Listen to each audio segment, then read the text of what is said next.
Assalamualaikum warahmatullahi wabarakatuh. Perkenalkan, nama saya Natasha Hairul Putri dengan NIM 24087290. Dengan ini akan menjelaskan materi tentang training dalam olahraga. Baiklah, di sini ada pengertian training dalam olahraga.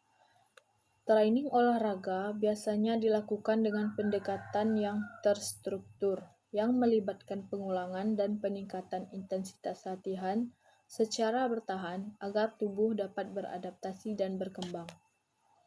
Latihan ini juga memperhatikan prinsip-prinsip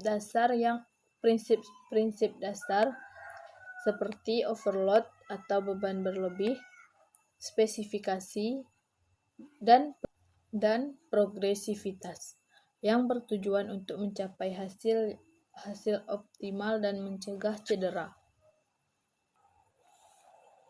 Training dalam olahraga merujuk pada proses sistematis yang dilakukan oleh individu atau kelompok untuk meningkatkan kemampuan fisik, keterampilan teknis, mental, dan taktik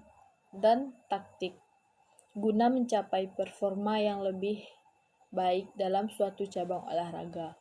Training ini melibatkan serangkaian latihan yang dirancang untuk mengembangkan aspek-aspek fisik seperti kekuatan, daya tahan, kelincahan, kecepatan, serta aspek mental seperti motivasi dan konsentrasi.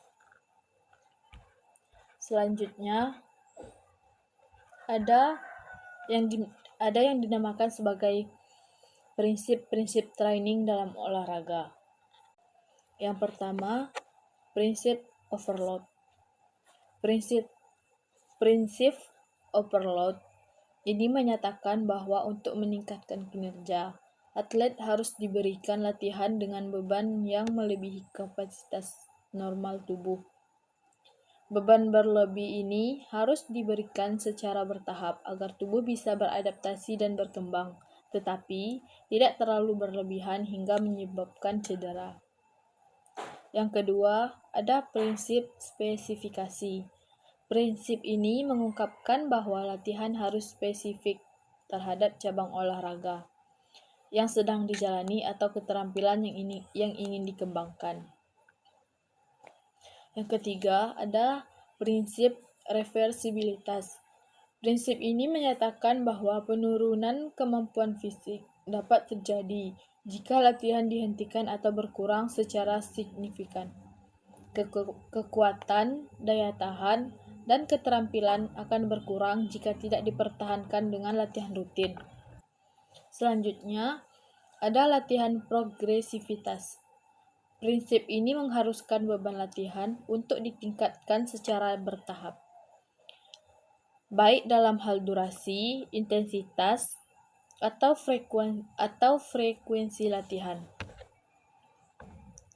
Dan yang terakhir adalah prinsip variasi. Latihan yang monoton dapat menyebabkan kebosanan dan penurunan motivasi. Prinsip variasi mengharuskan adanya perubahan dalam latihan untuk menghindari stagnasi dan memotivasi atlet untuk terus berlatih. Selanjutnya,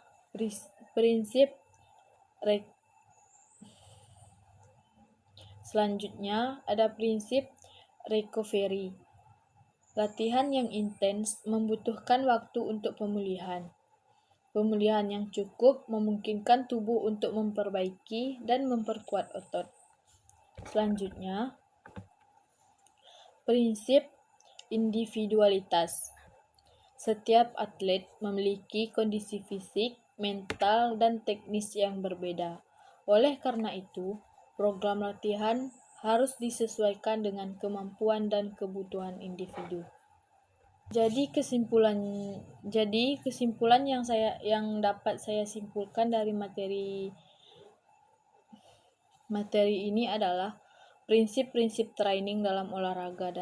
Olahraga adalah dasar-dasar yang harus diperhatikan dalam merancang program latihan untuk memastikan pencapaian hasil yang maksimal. Baiklah, itu saja yang dapat saya sampaikan. Lebih dan kurang saya mohon maaf. Saya akhiri, wabillahi taufiq wal hidayat. Wassalamualaikum warahmatullahi wabarakatuh.